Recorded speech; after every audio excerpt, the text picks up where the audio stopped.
Hey everyone, welcome back to The Works. I'm sorry this episode is a day late. I'm going to tell you the crazy reason why, but first, if you like this episode and you want to see more, please like this video, subscribe to the channel, and check out my Patreon page. Doing this podcast costs a lot of time. Patreon helps make that time worth it. So, as you all know, my name is Sam, and when I'm not doing this podcast or making my own movies, I do sound. Typically, every Thursday, I spend my day at the theater watching all of the releases for that weekend. Well, Wednesday night around midnight, I got an urgent call from production that said they were in the middle of a shoot and lost their sound person. Could I fill in for the rest of the week? Well, this year's been slow, and I was delighted to. I charged up all my gear and was due on set by 1 p.m. on Thursday. Before I got to set, however, I started getting calls from some other crew members who were painting a pretty chaotic picture. The set was unsafe, the working conditions were not good, and the EP had gotten physical before the day even started. So, I mentally started preparing myself for a shit show. I had signed a contract with these people, I'm legally protected walking into whatever I'm walking into, but I had to get ready. Nothing could have prepared me for the nightmare scenario I walked into. From the moment I arrived, it was clear the shoot was not going to continue. Things were very tense. Apparently, the director had asked an actor to wave a fake gun around a crowded public area. Very bad idea, no permit, very unsafe, completely unprofessional. The EP had in fact gotten physical with several crew members, prompting this mass walk-off. But also, no one had been paid yet, and they were at least 2 weeks into this production.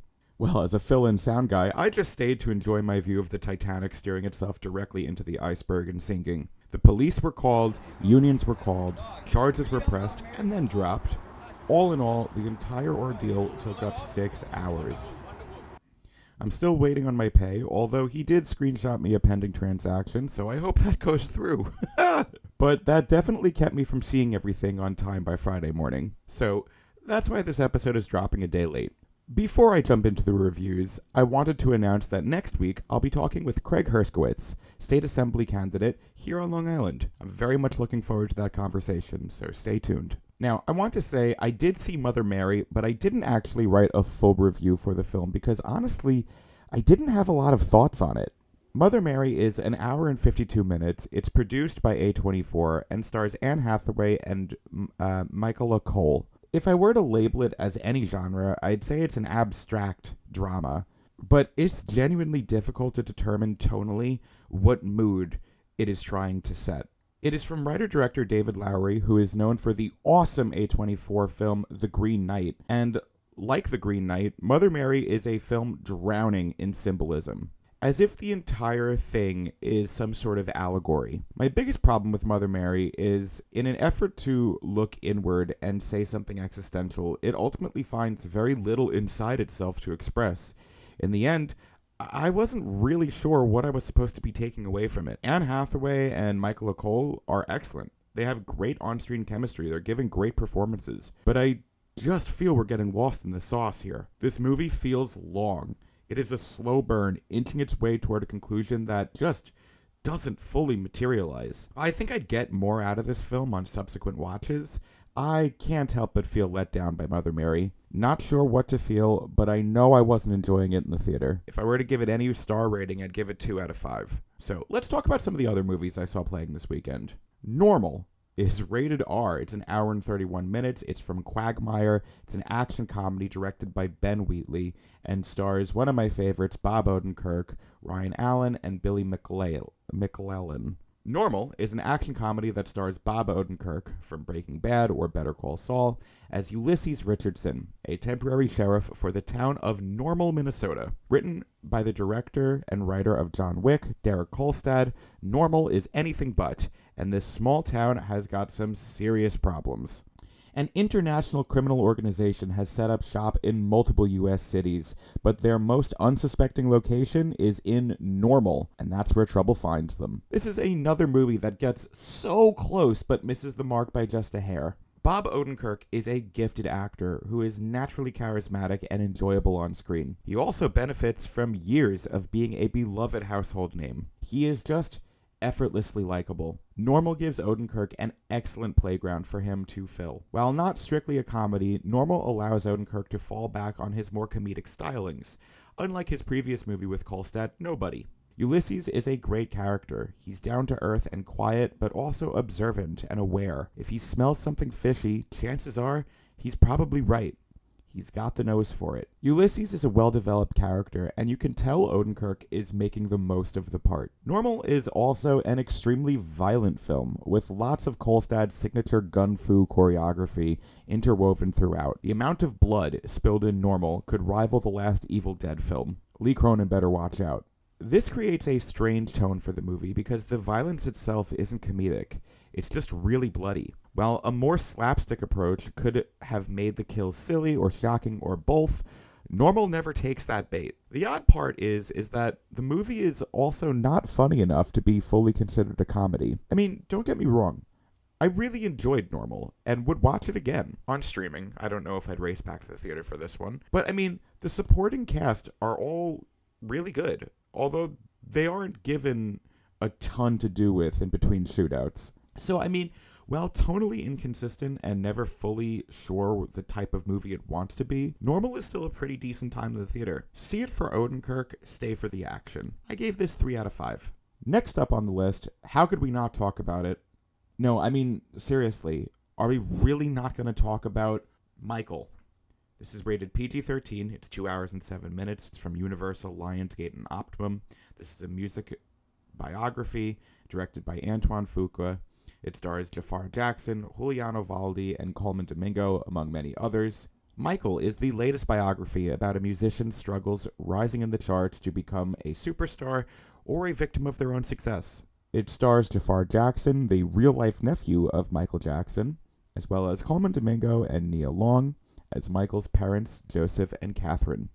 It is no secret Joseph Jackson was a strict and demanding father, pushing his children to greatness, but potentially hurting them in the process. Michael starts in the 60s, just as the Jackson 5 are beginning to make a name for themselves.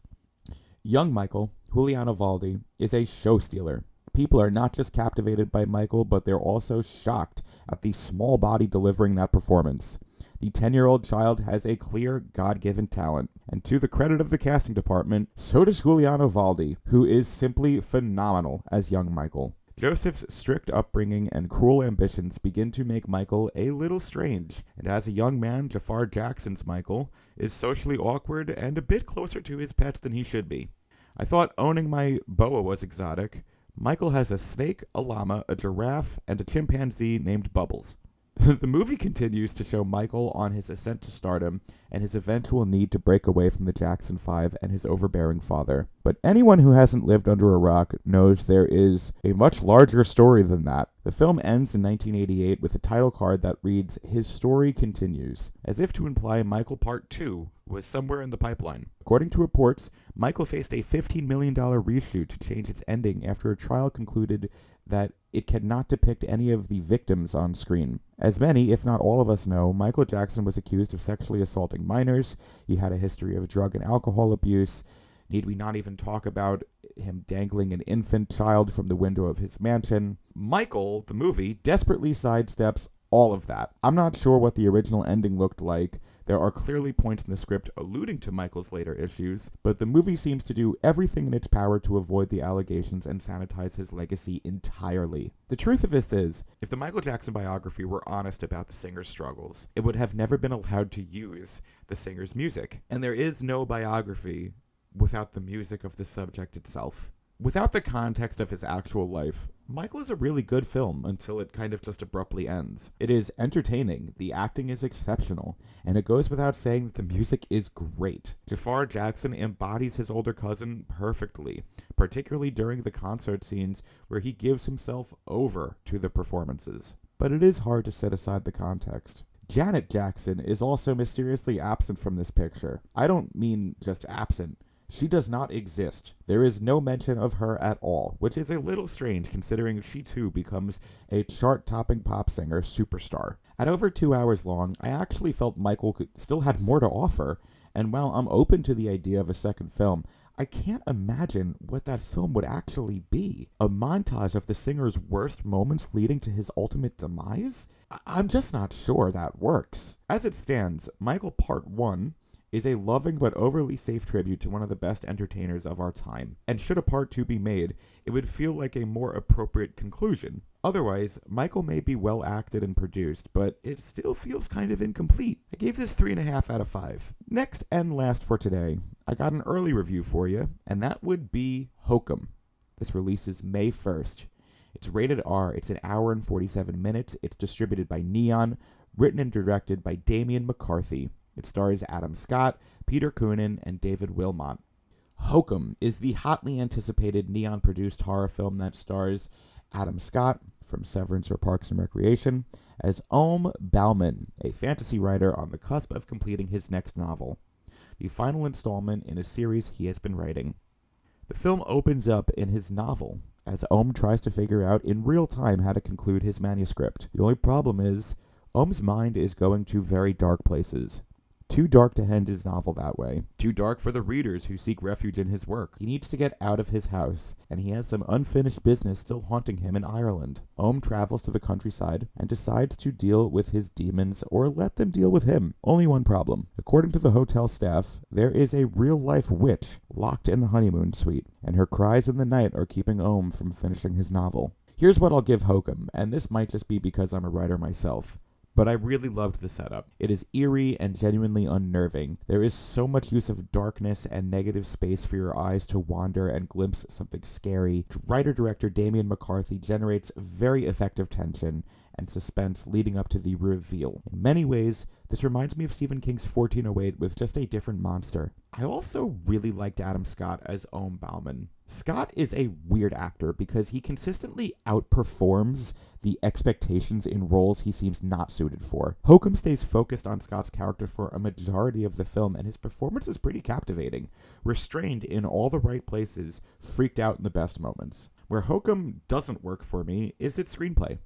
While effectively scary throughout, and I mean scary, I felt Hokum fails to connect its monster to its protagonist's main story. The monster also has a surprising lack of presence. With such a great visual design, one might think we'd get a little bit more of it, but the bug-eyed entity seen in the trailer isn't featured in the film very much, and feels underutilized. Altogether, Hokum is an effectively scary horror film, with some loose ends that deserved a little more time to tie up. Thrilling, visually intriguing, but there were way too many vacancies in this screenplay left unexplored. I gave this 3.5 out of 5. Alright.